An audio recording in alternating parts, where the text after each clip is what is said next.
we are going to start a new topic, that is apparent volume of distribution.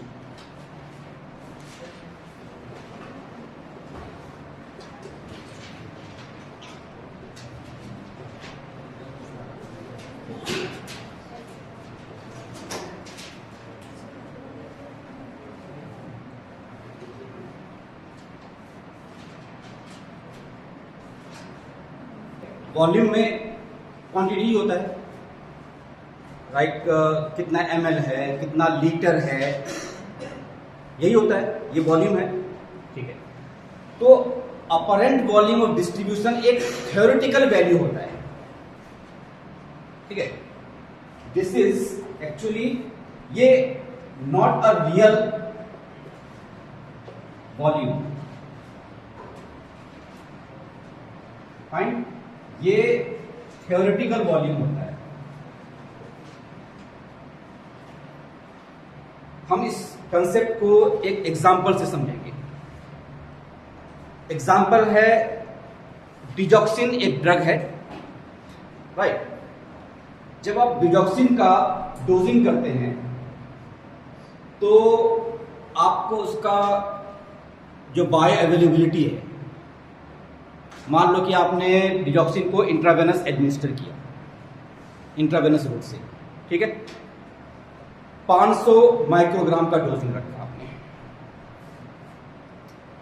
अब ये जो एक आपको डाटा मिलेगा अभी, इससे आपको समझ में आएगा कि हम क्यों वॉल्यूम ऑफ डिस्ट्रीब्यूशन नहीं कह रहे हैं, हम कह रहे हैं apparent volume of distribution. Apparent मतलब ऐसा लगता है, अपेरेंटली, एक्चुअल नहीं है, ऐसा लगता है कि इतना होगा या इतना होना चाहिए। तो एग्जांपल हमने लिया डिजॉक्सिन का, इसका 500 माइक्रोग्राम डोजिंग किया गया। 500 माइक्रोग्राम डोजिंग के बाद जो ब्लड के अंदर इसका कॉन्सेंट्रेशन अचीव हुआ, जो मिला, वो मिला 0.78 माइक्रोग्राम पर लीटर। इसके डोजिंग के बाद 0.78 माइक्रोग्राम पर लीटर ऑफ प्लाज्मा, पर लीटर ऑफ प्लाज्मा। और ये जो वैल्यू निकला 0.78 माइक्रोग्राम पर लीटर ऑफ प्लाज्मा, ये एक 70 केजी के मैन में आया। एक एवरेज वेट हमने मान लिया कि भाई 70 केजी का एक इंसान है, उसकी बॉडी में 500 माइक्रोग्राम की डिजॉक्सिन की डोजिंग की गई है, लेकिन जो प्लाज्मा कॉन्सेंट्रेशन निकल करके आया, वो प्लाज्मा कॉन्सेंट्रेशन आया 0.78 माइक्रोग्राम पर लीटर, ठीक। और सवाल यह है कि अगर हम ये कहते हैं कि 0.78 माइक्रोग्राम एक लीटर में आया, 0.78 माइक्रोग्राम एक लीटर में आया, तो जो हमने 500 माइक्रोग्राम का डोजिंग किया था, जो कि हमने इंट्रावेनस डोजिंग कर दिया है, वो ड्रग कहीं भी गायब नहीं हुआ है, ना किसी टिश्यू में छुप गया जा करके, ना एब्जॉर्प्शन में उसका फर्स्ट पास मेटाबॉलिज्म हो गया है, कुछ नहीं हुआ, वो सीधे आपके ब्लड में ही आया था। और हमने जो कैलकुलेट किया, तो कैलकुलेट करने के बाद 0.78 माइक्रोग्राम आया एक लीटर में। उस हिसाब से 500 माइक्रोग्राम के लिए, 500 माइक्रोग्राम के लिए कितना लीटर चाहिए था? 0.78 के लिए 1 लीटर चाहिए था, प्लाज्मा कॉन्सेंट्रेशन 1 लीटर। तो 500 माइक्रोग्राम के लिए कितना? तो लीटर के टर्म में आप अगर कैलकुलेट करेंगे, इट वुड कम 641 लीटर्स। अब अगर आप इसको कैलकुलेट करेंगे बैक कैलकुलेशन, तो बैक कैलकुलेशन में आपको मिलेगा यही वाला कॉन्सेंट्रेशन, 641 लीटर में 500 माइक्रोग्राम। तो 1 लीटर में 500 divide by 641, it will be equal to 0.7।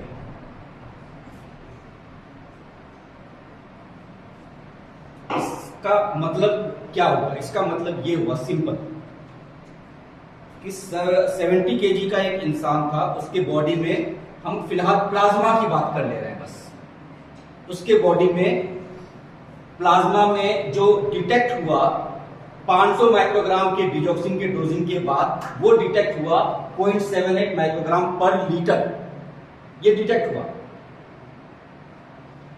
इतना के लिए 1 लीटर चाहिए था, तो इसका मतलब यह हुआ कि 500 माइक्रोग्राम के लिए हमको 641 लीटर प्लाज्मा चाहिए था।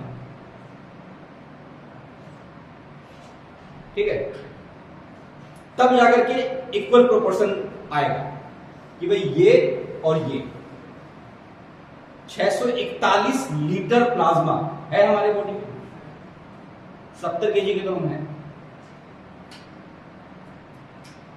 फिर ड्रग गया कहां? क्योंकि आप अगर प्लाज्मा को लिक्विड समझ लेते हैं, वाटर समझ लेते हैं, तो भी क्या इतना वाटर है हमारे बॉडी में? अगर हम देखें तो हमारी बॉडी के अंदर जो इंट्रासेल्युलर वॉल्यूम ऑफ फ्लूइड है,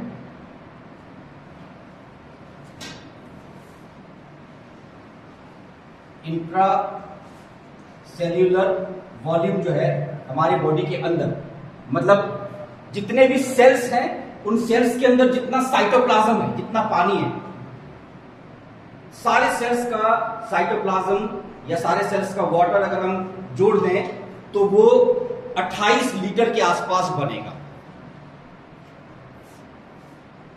28 लीटर। ठीक है, एक तो सोर्स ये हो गया जहां पर ड्रग जा सकता है।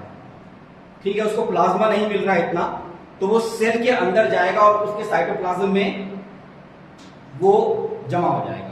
एक तो सोर्स ये हुआ।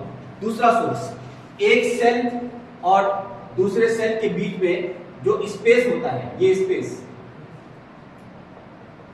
जिसको कहते हैं इंटरस्टिशियल स्पेस। इंटरस्टिशियल स्पेस, वहां भी वही फ्लूइड है, लिक्विड है, तो इंटरस्टिशियल वॉल्यूम जो है वो अप्रोक्सीमेटली 10 लीटर के आसपास है।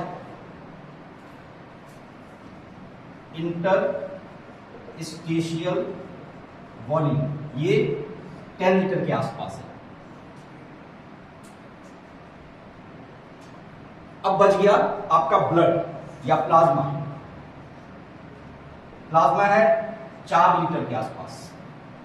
तो हमारे बॉडी में जो फ्लूइड है, वाटर, तरल पदार्थ, वो यही है बस। हमने सारे सेल को कंसीडर कर लिया, चाहे वो मसल के सेल हो, लीवर के सेल हो, ब्रेन के सेल हो, सब सेल को हमने कंसीडर कर लिया। तो टोटल कितना बना? 28, 10, 38 और 40, 38 और 4, 42 लीटर। तो हमारी बॉडी के अंदर in total 42 litre he liquid है। 70 केजी के बॉडी में 42 लीटर फ्लूइड है, जहां आपका ये डिजॉक्सिन जा सकता था, क्योंकि हमने जो डिजॉक्सिन का वॉल्यूम ऑफ डिस्ट्रीब्यूशन निकाला अभी, उस वॉल्यूम ऑफ डिस्ट्रीब्यूशन के हिसाब से 641 लीटर चाहिए हमको। अगर आपको ये वाला प्लाज्मा कॉन्सेंट्रेशन के बराबर करना है, प्लाज्मा कॉन्सेंट्रेशन 0.78 माइक्रोग्राम 1 लीटर में, यही पता चला था।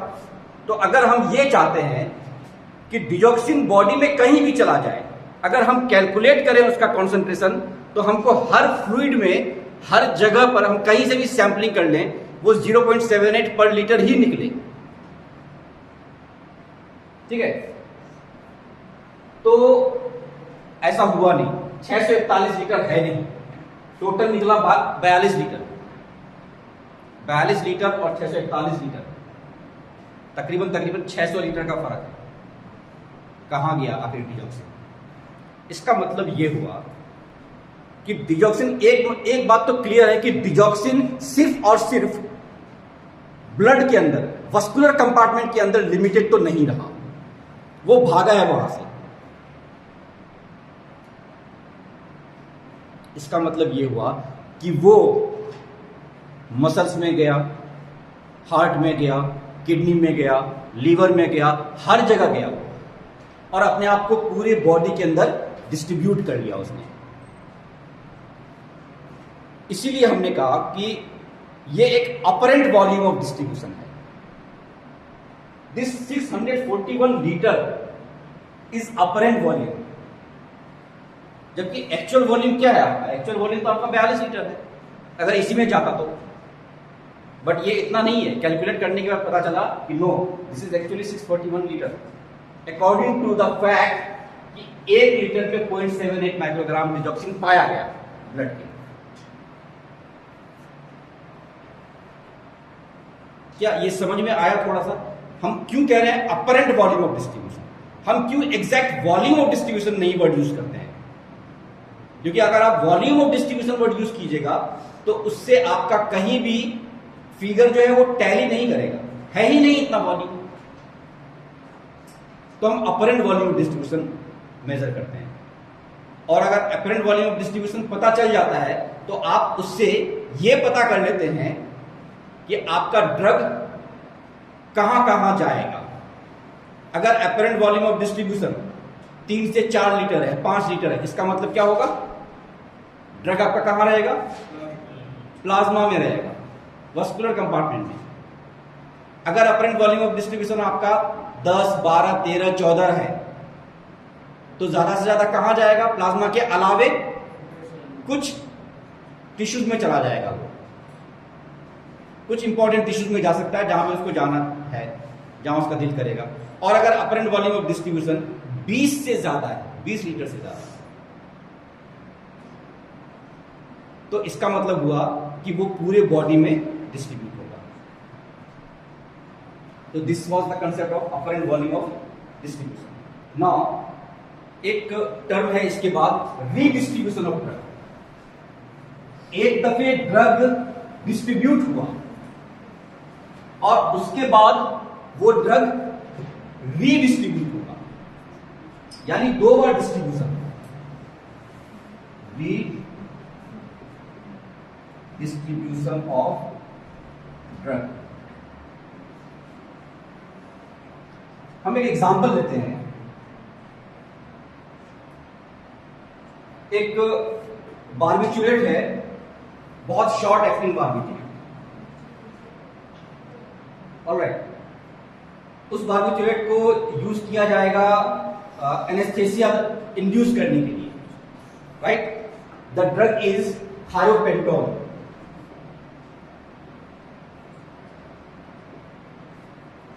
थायोपेंटोन एक बार्बिट्यूरेट कैटेगरी का ड्रग है जिसका यूज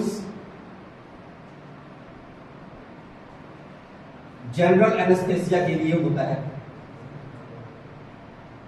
यानी मेजर सर्जरी करने से पहले पेशेंट को बेहोश करने के लिए, राइट? थायोपेंटोन आप जैसे ही इंजेक्ट करेंगे, with in a minute thiopentone आपके ब्लड से आपके ब्रेन में पहुंच जाएगा, क्योंकि thiopentone highly lipid soluble drug है। लिपिड सॉल्युबिलिटी इस ड्रग की बहुत ज्यादा होने की वजह से ये सारे बैरियर को क्रॉस करके इजीली आपके ब्रेन में पहुंच जाएगा, और ब्रेन में पहुंच करके यह आपके ब्रेन को डिप्रेस करना शुरू कर देगा। जो बार्बिट्यूरेट्स का जो मैकेनिज्म ऑफ एक्शन होता है बेहोश करने के लिए, वो काम शुरू हो जाएगा, and with in a minute आप बेहोश हो जाएंगे, राइट? ये हुआ पहला स्टेप, ये डिस्ट्रीब्यूशन हुआ, ड्रग का डिस्ट्रीब्यूशन ब्लड से ब्रेन में हुआ, फर्स्ट स्टेप। नाउ ये जो ड्रग है ये अल्ट्रा शॉर्ट एक्टिंग ड्रग है।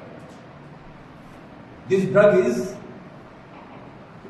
Ultra short acting. इसका मतलब ये हुआ कि बहुत कम देर के लिए ये ड्रग काम करेगा, हार्डली 10 मिनट्स और 15 मिनट्स, ड्रग का इफेक्ट खत्म हो जाएगा, पेशेंट फिर से जाग जाएगा। क्यों हुआ ऐसा? ऐसा इसीलिए हुआ क्योंकि चूंकि ये ड्रग हाईली लिपिड सॉल्युबल है, तो पहले स्टेप में ये ब्लड से ब्रेन में इमीडिएटली पहुंच गया, इसका हाईली लिपिड सॉल्युबल प्रॉपर्टी खत्म नहीं हुआ, ये फिर ब्रेन से डिफ्यूज आउट हो गया इमीडिएटली, और डिफ्यूज आउट होकर के वापस ब्लड में आ गया या और दूसरे जगह पे पहुंच गया, ब्लड में आ गया, ब्लड से किडनी में, और फिर खत्म। तो ये जो रीडिस्ट्रीब्यूशन ऑफ ड्रग का कंसेप्ट है, वो कंसेप्ट यहीं से आया, डिस्ट्रीब्यूट होकर के ब्रेन में और दोबारा ब्रेन से वापस ब्लड में एंड किडनी के थ्रू से खत्म।